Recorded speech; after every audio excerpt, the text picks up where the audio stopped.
कि पूरा बेसिक से क्या होता है प्रकाश, ठीक है, एक किस मतलब किस किस नियम पर आधारित करता है, या किस किस नियम इसमें में हमको पढ़ना है, ठीक है। देखिए प्रकाश, तो प्रकाश एक प्रकार का ऊर्जा है, ठीक है, प्रकाश एक प्रकार का ऊर्जा है जिससे हमें किसी वस्तु को देखने में सहायता मिलती है, ठीक है। किसी वस्तु को हम देखते हैं, सबसे मेन कारण है प्रकाश। अगर प्रकाश नहीं होगा तो हम किसी वस्तु को नहीं देख पाएंगे, ठीक है। चलिए, ये प्रकाश होता है, इसका क्या होता है, अलग अलग चाल होता है, इसका चाल होता है, प्रकाश का चाल होता है, अलग अलग माध्यम में अलग अलग इसका चाल होता है। पानी में अलग होता है, कांच में अलग होता है, निर्वात में अलग होता है, सब में इसका चाल अलग होता है, जो हम आपको लास्ट में लिखवा भी देंगे कि किसमें किसका कितना चाल होता है, ठीक है। हम लोग इसको विस्तार से पढ़ेंगे एकदम बेसिक पूरे कॉन्सेप्ट के साथ, ठीक है ना। चलिए, तो क्या होता है, प्रकाश एक प्रकार की ऊर्जा है जिससे हमें किसी वस्तु को देखने में सहायता मिलती है, ठीक है ना। चलिए आगे देखते हैं। देखिए प्रकाश, इसके बारे में हम लोग क्या समझ पाते हैं कि प्रकाश, तो सबसे मतलब कि आप जानेंगे कि क्या है, ये एक प्रकार का ऊर्जा है, ठीक है ना। चलिए ये हम लिखते हैं, सबसे पहले पढ़ते हैं इसका प्रकाश में। देखिए 3-4 बातें को हमको ध्यान रखना होगा कि देखिए क्या होता है इसमें, अप्रदीप्त प्रदीप्त वस्तु होते हैं, ठीक है। अप्रदीप्त, अप्रदीप्त, ठीक है, प्रदीप्त। देखिए ये क्या होता है, अप्रदीप्त और प्रदीप्त, ठीक है, अप्रदीप्त और प्रदीप्त। देखिए वो ऐसा वस्तु जो प्रकाश उत्सर्जित करता हो, मतलब उसमें से प्रकाश निकलता हो, वो कहलाता है प्रदीप्त, ठीक है। और वैसा वस्तु जो प्रकाश उत्सर्जित नहीं करता हो वो कहलाता है अप्रदीप्त, ठीक है। जैसे प्रदीप्त में हो जाएगा बल्ब, सूर्य का प्रकाश, सूर्य भगवान, ये सब क्या है, प्रदीप्त है, जो प्रकाश उत्सर्जित करता है। और अप्रदीप्त में हो जाएगा, मान के चलिए कि जो हम हाथ में लिए मार्कर, बोर्ड, ये सब क्या है, अप्रदीप्त वस्तु है। ऐसा में ये दो बातें, ठीक है। आगे देखते हैं, एक होता है पारदर्शी और अपारदर्शी, ठीक है, पारदर्शी और अपारदर्शी, ठीक है। तो देखते हैं पारदर्शी। देखिए पारदर्शी, पारदर्शी, पारदर्शी, ठीक है, पारदर्शी क्या होता है, पारदर्शी और अपारदर्शी। तो पारदर्शी जिससे होकर, या हमें ऐसे बोल सकते हैं कि हमें इस पार से उस पार दिखाई दे, मतलब कोई चीज वस्तु हो और जिसको हम इस साइड से देखें तो वो साइड हमको दिखाई दे, तो क्या है, पारदर्शी। और इस पार से उस पार दिखाई न दे, वो क्या है, अपारदर्शी, ठीक है। ऐसा में जैसे मान कर चलिए एक प्लास्टिक लेते हैं, ठीक है, उसमें देखेंगे तो आर पार दिखाई देता है, ठीक है। एक प्लास्टिक का बोतल लेते हैं तो देखेंगे इस पार से उस पार तो दिखाई देता है, ये क्या है, पारदर्शी, ठीक है। और जिसमें नहीं दिखाई देगा वो क्या है, अपारदर्शी। जैसे एक लोहा का टीन का बना हुआ ये स्केल, ये बोर्ड, इसके उस पार दिखाई दे रहा है आपको, इसके पीछे क्या है, नहीं दिखाई दे रहा है ना, इसके पीछे क्या है, तो ये क्या हुआ, पारदर्शी, सॉरी अपारदर्शी, ठीक है। नहीं दिखाई देगा तो अपारदर्शी, और उस पर दिखाई देगा तो पारदर्शी, ठीक है ना। तो यही होता है पारदर्शी और अपारदर्शी, ऐसा में। चलिए आगे देखते हैं, ठीक है। चलिए ये हो गया अप्रदीप्त, प्रदीप्त, ये सब हो गया, ठीक है। देखिए इसमें सबसे मेन होता है प्रकाश का परावर्तन, ठीक है, प्रकाश का परावर्तन। इसको हम समझेंगे बेसिक से एकदम अच्छे तरीके से। हम लास्ट में हमको लिखवा देंगे कि प्रकाश की चाल किस माध्यम में कितना होता है, ठीक है ना। तो चलिए बने रहिए हमारे वीडियो में, इसके साथ वीडियो में बने रहिए अंत तक। देखिए क्या होता है प्रकाश का परावर्तन, प्रकाश का परावर्तन, ठीक है। तो देखिए देखते हैं प्रकाश का परावर्तन क्या होता है। देखिए सबसे एकदम आसान भाषा बताएंगे आपको, ठीक है ना, प्रकाश का परावर्तन का। देखिए प्रकाश की किरणें आकर किसी मतलब किसी तरह से टकरा कर और वापस लौट जाए तो प्रकाश का परावर्तन है। ऐसा में मान कर चलिए कि कोई प्रकाश आया किसी समतल जगह से लौट गया तो क्या है, प्रकाश का परावर्तन। समतल दर्पण सबसे अच्छा परावर्तन है प्रकाश का, समतल दर्पण सबसे अच्छा परावर्तन है प्रकाश का। देखिए मान के चलिए कि हम एक यहाँ पर आते हैं दर्पण, ठीक है, ये मान के चलिए ये दर्पण है, ठीक है। इस पे कलई की गई है, मतलब पेंट किया गया है ऐसे नीचे से इसकी एक साइड,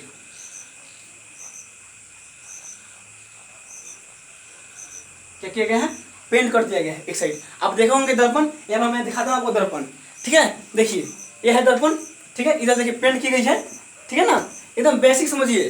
देखिए इधर पेंट की गई है, इसको बोलते हैं कलई किया गया है, ठीक है, ये पेंट की गई है। इस पे अगर कोई प्रकाश आएगा ना, इस पे अगर प्रकाश आएगा, मान लीजिए जैसे प्रकाश आएगा, इधर से प्रकाश आएगा तो यही जस्ट यहीं से परावर्तन होगा, फिर लौटेगा ऊपर, ठीक है, तो लौटेगा तो कहलाएगा परावर्तन, ठीक है। प्रकाश की किरणें आए और किसी समतल दर्पण से टकरा के और वहां से वापस लौट जाए तो प्रकाश का परावर्तन कहलाता है। ऐसे में देखिए प्रकाश की किरणें इधर से आ रही है और यहाँ से लौट रही है, ठीक है।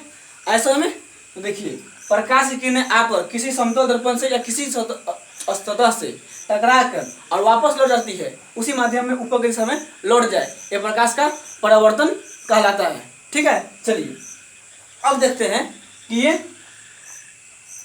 क्या होता है।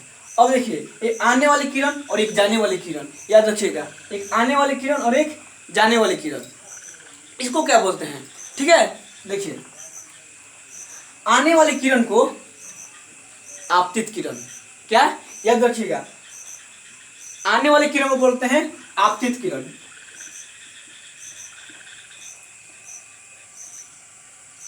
किरण, आने वाली किरण को आपतित किरण, याद रखिएगा, आने वाली किरण को आपतित किरण।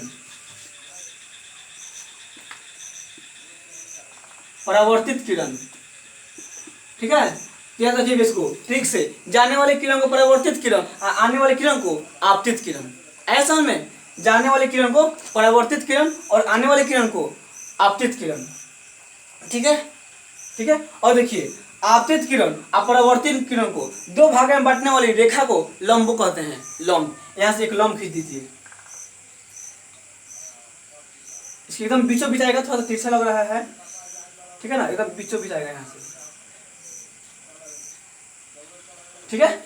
इसको क्या किया, दो भाग में बांट दिया, ठीक है। अब देखिए यहाँ से क्या मतलब हमको समझना है, देखिए यहाँ समझना है हमको कि प्रकाश के परावर्तन के कितने नियम होते हैं, प्रकाश के परावर्तन के कितने नियम होते हैं। पहले बताइए आया कि समय, ये कमेंट कीजिए हमको समझ में आया, ये नहीं आया तो फिर से बताऊंगा, ठीक है।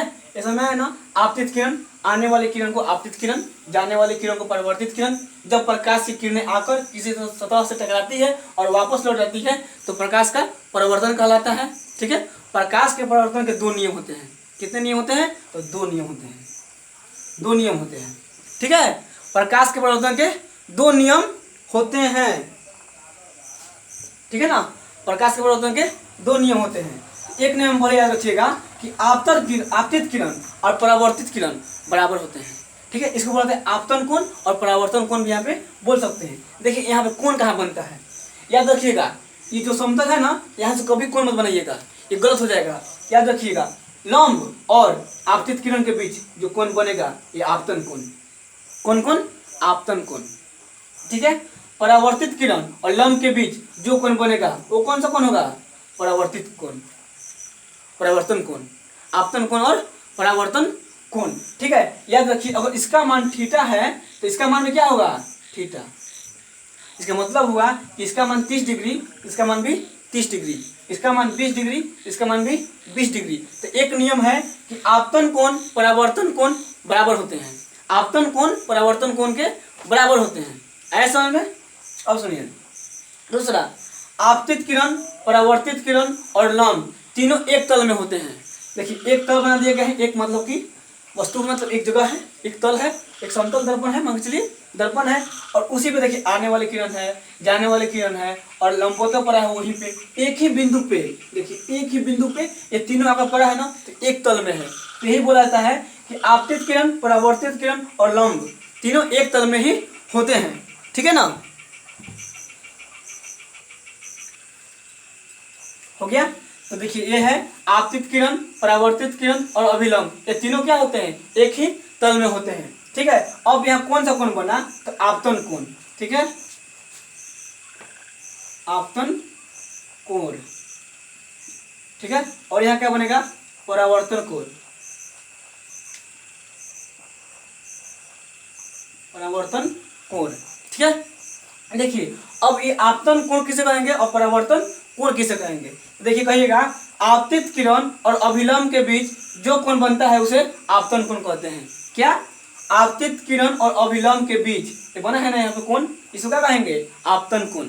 ठीक है, अब इसको कहेंगे परावर्तित किरण और अभिलंब के बीच बना हुआ कोण को परावर्तन कोण कहेंगे। ठीक है, अब देखिए अभिलंब किसे कहेंगे? तो अभिलंब ऐसा भी कह सकते हैं, एक भाषा और है बताएंगे आपको। ठीक है, देखिए परावर्तित किरण और आपतित किरण के बीच में मतलब दो भागों में बांटने वाली रेखा को अभिलंब कहते हैं। ठीक है, ठीक है, ये हो गया ना। आपतित किरण और परावर्तित किरण को दो भागों में बांटने वाली रेखा को अभिलंब कहते हैं। ये हो जाएगा, चलिए ये हो गया। बट याद रखिएगा ये समतल से कभी भी यहाँ पे कोण नहीं बनेगा। यहाँ मत बना दीजिएगा कि यहाँ पे कोण है यहाँ कोण बन जाएगा, ये कोण नहीं बनेगा, ये गलत है। कोण कहाँ बनेगा? यहीं पे कोण बनेगा। ठीक है, तो ये हुआ आपतित किरण, आपतन कोण, अभिलंब, परावर्तन कोण, अपरावर्तित किरण। ठीक है, चलिए इस वीडियो में अब हम जानते हैं कि प्रकाश का चाल, तो वो देख लेते हैं, फिर पढ़ेंगे परावर्तन, अपवर्तन हो गया, अब पढ़ेंगे अपवर्तन। ठीक है, अपवर्तन ये आ गया समझ में? एक स्क्रीनशॉट ले लीजिए।